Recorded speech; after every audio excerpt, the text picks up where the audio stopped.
Hello everyone, we're making our own bedroom unit. It runs from wall to wall and from floor to ceiling. We are doing well. Our 9 drawers are in and full of clothes, but they don't have their drawer fronts fitted yet.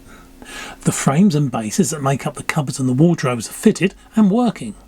The next thing we need to do is make the doors to cover the cupboards and the wardrobes. I'm going to use the raised panel door method to construct the doors and the front panels. I like the look of these doors and they don't seem too difficult to construct, so let's have a go. The doors and drawer fronts are going to be made from MDF. This material is more stable than solid wood and it stands up better to changes in heat and humidity. It's also going to be painted, so you won't be able to see what it's made of anyway. This is one of the cupboard doors. As you can see, it's made up out of 5 pieces. The 2 vertical sides are called the stiles, the 2 horizontal members are the rails, and this piece in the centre is the raised panel. As you can see, all 5 pieces need to have their edges cut to a special shape. Now, how do we do that cutting? The shaped edges are cut on a router table. Let's look at the raised panel first. That's the one in the centre. All 4 sides are cut with the same cutter. And here it is, the OG panel raising cutter. I bought this one from Axminster Tools. Its part number is 666206. As you can see, it's not a small cutter, and it was supplied in a large plastic storage box. I fitted the cutter into the router table and set the cutter height to 6mm above the table height. Why 6mm? We'll come back to this a little later. Setting the position of the fence is next. It must be level with the outside of the bearing that sits on top of the cutter. You can see here I use a long steel rule to line the bearing to the fence. Slide in a featherboard. This is important. The cutter is large and you don't want the job riding up as it's cut. It also keeps your fingers away from the cutting area. With my ear defenders in position, I cut all 4 sides of the 12mm MDF board. Our raised panel is complete. The cutter has produced a nice surface finish, and our job being MDF, there's no grain tear out to worry about.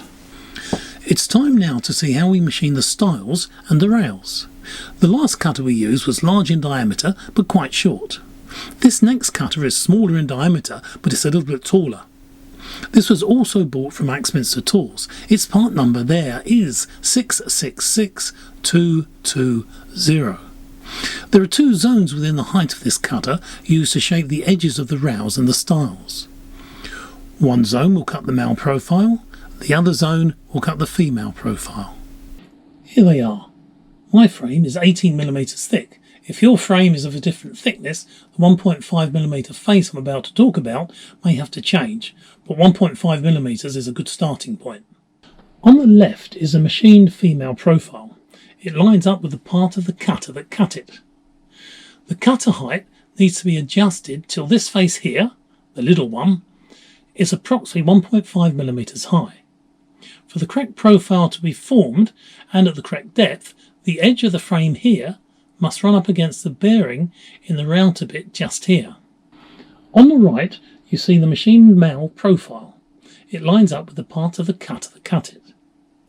The cutter height needs to be adjusted till this face here, again it's a little one, is approximately 1.5mm high. For the correct profile to be formed and at the right depth, the edge of the frame here must run up against the bearing in the router bit just here. The thing about the 2 profiles is they fit together, like this. Notice the top and bottom faces are flush. This must be the case or the rails and the stiles in your door frame won't sit at the same level once they've all been assembled. It may take a little messing around, but you must get this adjustment correct. Also notice just here the depth of the cut of both profiles. It's 10mm. You'll need to know this dimension. When the raised panel was cut on the router, we set the cutter height to 6mm. I said at the time I'll tell you why we set it to 6mm a little later. Well, that little later has just arrived.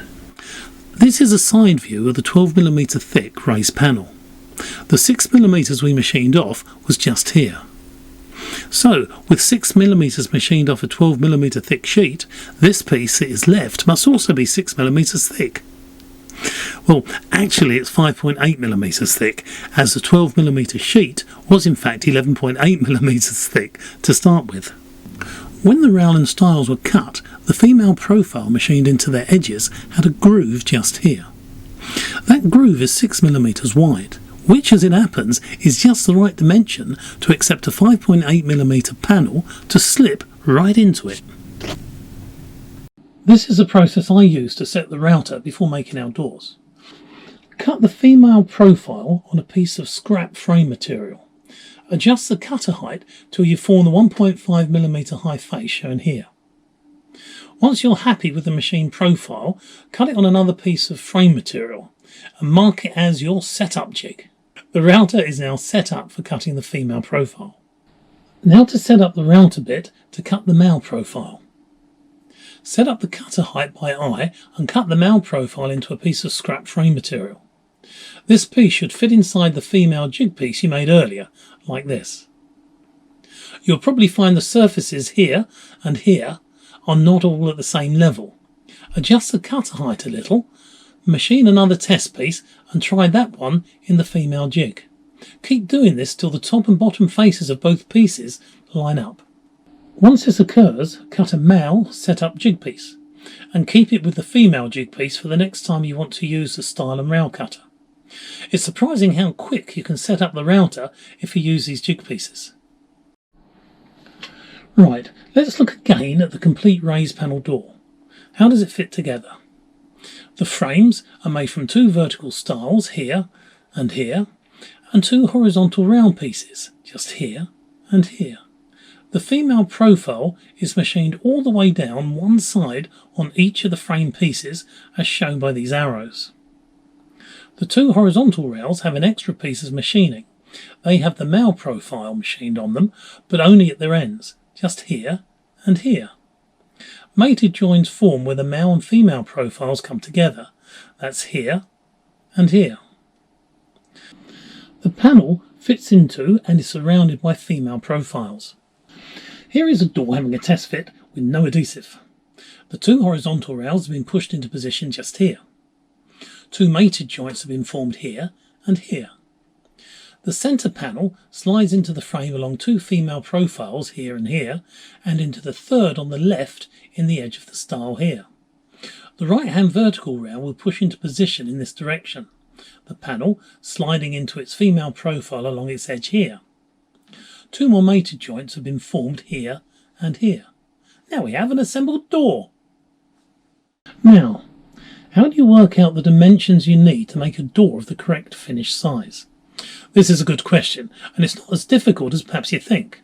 Let's work out the dimensions for all the elements of a door 500 millimeters high and 500 millimeters wide. First thing, do you remember the depths of the male and female machine surfaces? Here's a reminder. On this piece of paper are all the dimensions we'll need to make a raised panel door. Now let's write down what we know. We know that the door has to be 500 millimeters high. We also know that the stiles go from the top to the bottom, so therefore the stile length is 500 millimeters, and that's going to be on both sides. We've decided that the frame width is going to be 100 millimeters, so we know that the stile is 100 millimeters wide. We also know that the rail is going to be 100 millimeters wide. Now, because the female profile, which is cut down here, here and here, is 10 millimeters deep, we can add that. So we've got 10 millimeters here, and we have 90 millimeters from the edge of the machining to the edge of the stile, similar here and also on the two rails. Now, how do we work out the dimension of the rail? Now, this is quite easy. You see here, that is the male profile machined. That's the male profile machined. When this is pushed up to there, that surface there, the end of the rail, will butt up against that mark there, which is 90 millimeters in, because the two joints mate together quite nicely. So the length of that rail is 90 plus 90, 90 plus 90, which gives us 180. We take that 180 away from 500 millimeters, which is the width of the door, and that gives us 320. So our rail is 320 millimeters wide. 320 millimeters wide. The last thing we need to know is the size of the raised panel in the center. Well, the raised panel also goes from this machined line to this machined line because it's 10 millimeters in from this edge, 10 millimeters in for this edge. So this raised panel should be 320. Well, because we want to give it a little bit of clearance, we're going to give it 2 millimeters of clearance. So instead of being 320, the raised panel will be 318. This door is symmetrical, so the other side will be 318 as well. And that's all the dimensions. At the woodyard, I have the sheets of MDF cut into manageable chunks and then ferry them home in the car. Back home, I'm keen to get on with my first ever raised panel door. I'm going to make a cupboard door first, as they're the smallest, so it should be the easiest. I've already worked out the dimensions, so start to cut the frame pieces on the miter saw. Pile the lengths on the workbench. I've cut enough frames to make 4 doors, that's 2 cupboards worth. Next to cut are the panels. These small cupboard doors only have 1 panel each, so I need 4 panels. Right, let's get machining. I'm the proud owner of a UJK router bench with cast iron top and router lift. It's new and sparkly, and this is its very first project. The female profile on the frame will be cut first. Here you see me setting up the style and rail cutter. I've unplugged the router. I used the setup jigs I've made the day before to set up the tool to the correct height. Next, the router fence must be set level with the outer race of the bearing on the cutter. I use a steel rule, making sure it touches the fence on both sides of the cutter and at the same time is able to roll the bearing. The bearing is shiny and difficult to see. I mark it with a felt tip. Now you can see when it rolls. Check the cutter height again, fit the featherboard, and then we're ready to go. Once the router is plugged in, I start to cut the frame pieces. You see here the female cut. This must be machined on all the pieces that make up the frame. It doesn't take too long. Soon enough all 16 pieces of the frame have been machined. Machining the male profile is next.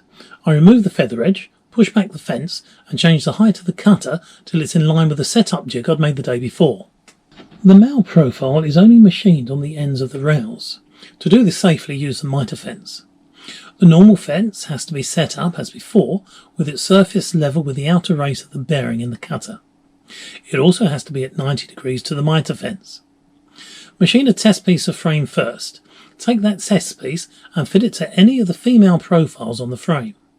Make sure the outside surfaces of the frame pieces are at the same level. If not, adjust the cutter height and machine another test piece. Once the surfaces line up, the cutter height is correct and you can cut the ends of the rails.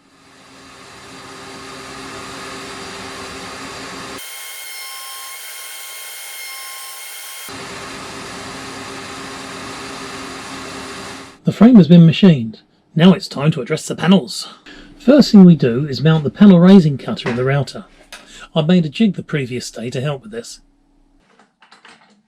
Set the fence to be in line with the outer race of the bearing in the cutter. I turn the cutter, make sure it won't cut a lump out of the fence once it's powered up. Mount the feather edge on the fence, adjust its height, and then we're ready to go.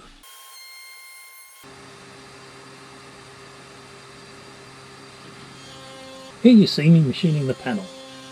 The cutter is large in diameter, so I've reduced the router speed down to low. It makes a really good job. I machine the other 3 panels, and then the machining is finished. With all the machining out of the way, it's now time to build the first doors. I'm going to glue all the surfaces, applying the adhesive as I go. The frame and the panel slide nicely into each other, and I remove any excess glue with a damp cloth. As there's 2 millimeters of clearance between the panel and the frame, you'll probably find that the 2 rails are too close together. If this happens, you'll need to tap them apart so the outside edges match up with the outside edges of the stiles. I use a block of MDF against the frame and a small hammer. Don't hammer the frame directly or you'll mark the surface. Once the frame is assembled and square, I place the clamps on each side of the door, wipe off any more adhesive that may have oozed out, and then lay the door on paper on the workbench. I want to make sure it stays flat, so I place weights on top of it. It's now the next morning. I'm excited to inspect my first two raised panel doors. I'm glad to say that both doors have stayed nice and flat. One joint did ooze a little glue and stick itself to the newspaper, but that was easily removed. Well, I'm feeling pleased with myself. My first ever raised panel doors, and I think they went together quite well. Now, in the next video, I'll be looking at two other raised panel doors that I've got to build. One has got a slopey roof, and the other one has only got three sides. It's actually a triangle. Can you make a raised panel door with only three sides? Of course you can. And with that, this video is at an end. Take care, everybody, and I'll see you next time.